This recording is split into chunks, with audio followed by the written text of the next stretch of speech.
ದಿನ ಬ್ರೋಕ್ ಮಾಡಿದ್ರೆ ತಾವೆಲ್ಲ ಸೇರಿ ಒಂದು ಸರ್ಕಾರಕ್ಕೆ ಎಚ್ಚರಿಕೆ ಕೊಡ್ತಾ ಇದ್ದೀರಾ. ಮುಖ್ಯವಾದ ಬೇಡಿಕೆ ಹೇಳಿ ಮೇಡಮ್. ಈ ದಿನ ಕರ್ನಾಟಕ ರಾಜ್ಯ ಸಂಯುಕ್ತ ಆಶಾ ಕಾರ್ಯಕರ್ತೆಯರ ಸಂಘ AUTUC ವತಿಯಿಂದ ಈ ಒಂದು ಆಶಾ ಕಾರ್ಯಕರ್ತೆಯರ ಬೃಹತ್ ಪ್ರತಿಭಟನಾ ಪ್ರದರ್ಶನ ನಾವು ಇವತ್ತು ಹಮ್ಮಿಕೊಂಡಿದೀವಿ. ಈಗಾಗ್ಲೇನೆ ಕಳೆದ 1 ವರ್ಷದ ಹಿಂದೆ ಜನವರಿನಲ್ಲಿ ನಾವು ಅನಿರ್ದಿಷ್ಟ ಅಹೋರಾತ್ರಿ ಹೋರಾಟ ಮಾಡಿದಾಗ ಮಾನ್ಯ ಮುಖ್ಯಮಂತ್ರಿಗಳು ನಾವು ಕೇಳಿದಂತ ಕೇಂದ್ರ ಮತ್ತು ರಾಜ್ಯ ಸರ್ಕಾರದ 15,000 ರೂಪಾಯಿ ಗೌರವಧನದ ಬದಲಾಗಿ 10,000 ರೂಪಾಯಿ ಕೊಡ್ತೀವಂತ ಆಶ್ವಾಸನೆ ಕೊಟ್ರು. ಅಷ್ಟೇ ಅಲ್ಲ, ಘೋಷಣೆ ಮಾಡಿದ್ರು. ಅದು ಮುಂದಿನ ಬಜೆಟ್ ಅಲ್ಲೇನೆ ಮಾಡ್ತೀವಿ ಅಂತ ಹೇಳಿದ್ರು 2025ರ ಬಜೆಟ್ ಅಲ್ಲಿ. ಈಗ 2026 ಬಜೆಟ್ ಬರ್ತಾ ಇದೆ, ಇಲ್ಲಿವರೆಗೆ ಘೋಷಣೆ ಆಗಿಲ್ಲ ಅನ್ನೋದು ಅತ್ಯಂತ ನೋವಿನ ವಿಷಯ. ಸೊ ನಾನು ಈ ಸಂದರ್ಭದಲ್ಲಿ ಮತ್ತೊಮ್ಮೆ ರಾಜ್ಯ ಸರ್ಕಾರಕ್ಕೆ ಮನವಿ ಮಾಡ್ತಾ ಇದ್ದೀನಿ. ಈ ಒಂದು ಬಜೆಟ್ ಅಲ್ಲಿ ಈಗಾಗ್ಲೇನೆ ನೀವು ಘೋಷಣೆ ಮಾಡಿದಂತ ಕನಿಷ್ಠ 10,000 ಗ್ಯಾರಂಟಿಯನ್ನು ನೀಡುವಂತ ಆದೇಶ ಆಗ್ಬೇಕು ಅಂತ ಹೇಳಿ ನಾನು ಆಗ್ರಹ ಮಾಡ್ತಾ ಇದ್ದೀನಿ. ಹಾಗೇನೆ ಈ ನಾವು ಕೇಳಿರುವಂತದ್ದು ಯಾವುದು ಕೂಡ ಎಕ್ಸ್ಟ್ರಾ ಅಂತ ಏನಿಲ್ಲ. ನಾವು ದುಡಿತಕ್ಕೆ ತಕ್ಕಂತ ಪ್ರತಿಫಲ ಸಿಗದೇನೆ ಆನ್ಲೈನ್ ಎಂಟ್ರಿ ಮೂಲಕ ಆಗ್ತಾ ಇರುವಂತ ಒಂದು ಏನು ಅನಾಹುತಗಳಿಗೆ ಕೊನೆ ಆಗ್ಬೇಕು ಅಂತೇಳಿ ಒಟ್ಟು ಒಂದು ವೇತನ ಕೊಡಬೇಕು ಅಂತ ನಾವು ಕೇಳ್ತಾ ಇದೀವಿ. ನಾವು ಕೇಳುವಂತ ಬೇಡಿಕೆ ಕೇಳ್ತೀವಿ ಅಂತ ಹೇಳಿ ಈಗ ಬೆದರಿಕೆ ಹಾಕುವಂತ ಹುನ್ನಾರ ನಡೆದಿದೆ. ತರ್ಕಬದ್ಧಗೊಳಿಸಿ 7,000 8,000 ಜನ ಮನೆ ಕಳಿಸ್ತೀವಿ, ಡಿ ಗ್ರೂಪ್ ಕೊಡ್ತೀವಿ ಅಂತ ಹೇಳ್ತಾರೆ. ಡಿ ಗ್ರೂಪ್ ಕೊಡಕ್ಕೂ ಸಾಧ್ಯ ಇಲ್ಲ. ಅದ್ರ ಕೆಳಗಡೆ ನಿಯಮಬದ್ಧವಾಗಿ ಅಂತ ಹಾಕ್ತಾರೆ. ಆಮೇಲೆ ಯಾವುದೇ ಒಂದು ನಿಯಮದ ಅಡಿನಲ್ಲಿ ನಾವು ಡಿ ಗ್ರೂಪ್ ಆಗೋದಕ್ಕೂ ಆಗಲ್ಲ. ಇರೋ ಕೆಲಸ ಕಳ್ಕೋಬೇಕಾಗುತ್ತೆ. ಇಂತ ಒಂದು ಬೆದರಿಕೆಗಳನ್ನ ಕೈ ಬಿಟ್ಟು ನ್ಯಾಯಯುತವಾಗಿ ಆಶಾಗಳು ಮಾಡುವಂತ ಕೆಲಸಕ್ಕೆ ತಕ್ಕ ಪ್ರತಿಫಲ ನೀಡಬೇಕು ಅಂತೇಳಿ ನಾನು ಈ ಮೂಲಕ ಆಗ್ರಹ ಮಾಡ್ತಾ ಇದ್ದೀನಿ. ಇದೇ ಬಜೆಟ್ ಅಲ್ಲಿ ಈಗಾಗಲೇ ಘೋಷಣೆ ಮಾಡಿರುವಂತದ್ದು ಜಾರಿ ಆಗ್ಬೇಕು. ಇಲ್ಲ ಅಂದ್ರೆ ಉನ್ನತ ಹಂತದ ಹೋರಾಟಕ್ಕೆ ನಾವು ಸಿದ್ಧರಿದ್ದೀವಿ ಅಂತ ಸಂದೇಶನ, ಅಂತಿಮ ಸಂದೇಶ ಅಂತಾನೆ ನಾನು ಹೇಳಕ್ ಇಷ್ಟಪಡ್ತೀನಿ.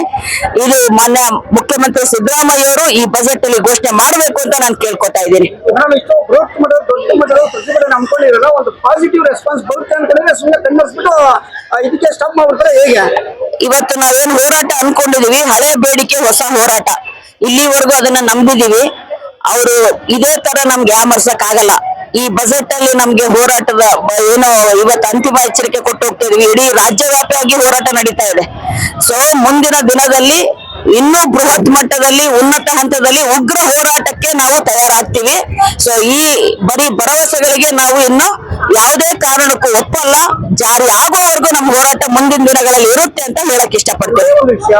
ಈ ಒಂದು ಬಜೆಟ್ ಅಲ್ಲಿ 16 ಬಜೆಟ್ ಇದೆ. 17ನೇ ಬಜೆಟ್ ಅಲ್ಲಿ ಮುಖ್ಯಮಂತ್ರಿ ಸಿದ್ದರಾಮಯ್ಯನವರು ನಿಮ್ಮ ಇಶ್ಯೂ ತಗೊಂಡು ನೆರವೇರಿಸ್ತಾರೆ ಅಂತ ಒಂದು ಮನಸ್ಸಿಗೆ ನಿಮಗೆ? ನಮ್ಮ ಒಂದು ಹೋರಾಟ ಇವತ್ತು ಒತ್ತಡ ಆಗ್ತಾ ಇರೋದು ಈ ಉದ್ದೇಶಕ್ಕೆ. ಯಾಕಂದ್ರೆ ಅವರು ಇಲ್ಲಿವರೆಗೂ ನಡ್ಕೊಂಡಂತ ರೀತಿ ಭರವಸೆಗಳನ್ನ ಕಳ್ಕೊಂಡಿದೀವಿ. ಆದ್ರೆ ಹೋರಾಟದಲ್ಲಿ ಇವತ್ತಿಗೂ ನಮ್ ಭರವಸೆ ಇದೆ. ಅದಾಗೋ ತನಕ ನಾವು ಹೋರಾಟ ಮಾಡಿನೇ ಆ ಭರವಸೆನ ಈಡೇರಿಸ್ಕೊಂತೀವಿ ಅಂತ ಹೇಳಕ್ಕೆ ಇಷ್ಟಪಡ್ತೀನಿ. ಬ್ರಹ್ಮಾಸ್ತ್ರ ಕಳಿಸೋಂಥದ್ದು ಇದೆಯಲ್ಲ, ಇದು ಒಪ್ಪೋ ಮಾತೇ ಅಲ್ಲ. ಫಸ್ಟ್ ಉಲ್ಲಂಘನೆ ಮಾಡ್ತಿರೋದೇ ನೀವು. ಅದನ್ನು ಬಿಟ್ಟು ಮಾನ್ಯ ಮುಖ್ಯಮಂತ್ರಿಗಳೇ, ಆಶಾ ಕಾರ್ಯಕರ್ತರಿಗೆ ಕೊಟ್ಟ ಮಾತನ್ನು ಉಳಿಸಿಕೊಳ್ಳಿ.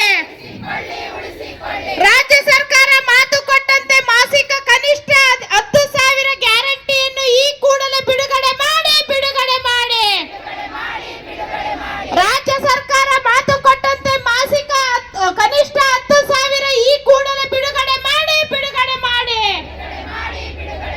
ಬೇಕೇ ಬೇಕು.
ಆಗಿ ಈ ಸಂದರ್ಭದಲ್ಲಿ ನಾವೇನಿಲ್ಲಿ ಸೇರಿದೀವಿ 6ನೇ ತಾರೀಕು ಬಜೆಟ್ ಅಲ್ಲಿ ಮಾನ್ಯ ಮುಖ್ಯಮಂತ್ರಿಗಳು ಆಶಾಗಳ ಪರವಾಗಿ ಒಂದು ನಿರ್ಧಾರ ತಗೊಂಡು ಅದರಲ್ಲಿ ಘೋಷಣೆ ಮಾಡಲೇಬೇಕಂತೇಳಿ ನಾನು ಒತ್ತಾಯ ಮಾಡ್ತಾ ಇದ್ದೀನಿ.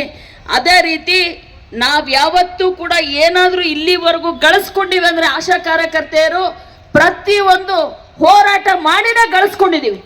ಈಗಲೂ ಕೂಡ ನಾವಿಟ್ಟಂತ ಬೇಡಿಕೆಗಳು ಈಡೇರಿಲ್ಲ ಅಂದ್ರೆ ಇನ್ನೂ ಉನ್ನತ ಹಂತದ ಹೋರಾಟಕ್ಕೆ ನಾವು ಸಿದ್ಧರಾಗ್ತೀವಿ ಅಂತ ಹೇಳಿ ಈ ಮೂಲಕ ಅವರಿಗೆ ತಿಳಿಸೋದಕ್ಕೆ ಬಂದಿವೆ ಅಂತ ಹೇಳಕ್ಕೆ ನಾನು ಇಷ್ಟಪಡ್ತಾ ಇದ್ದೀನಿ. ಸ್ನೇಹಿತರೆ, ಈಗಾಗ್ಲೇನೆ ಕೆಲವು ಕಡೆ ಎಲ್ಲ ಪತ್ರ ಒತ್ತಾಯ ಮಾಡಿ ನಿಮ್ಮನ್ನ ಮನೆ ಕಳಿಸಿದ ಏನು 2000 ಜನಸಂಖ್ಯೆ ತಗೊಂತೀರಾ ಇಲ್ಲ ರಾಜೀನಾಮೆ ಕೊಟ್ಟೋಗಿ ಅಂತಂದು ಹೇಳ್ತಿದ್ದಾರೆ. ದಯವಿಟ್ಟು ಯಾರು ಆ ರೀತಿ ಪತ್ರ ಕೊಡಬೇಡಿ, ಆ ತರ ತೆಗೆಯುವಂತದ್ದಿಲ್ಲ.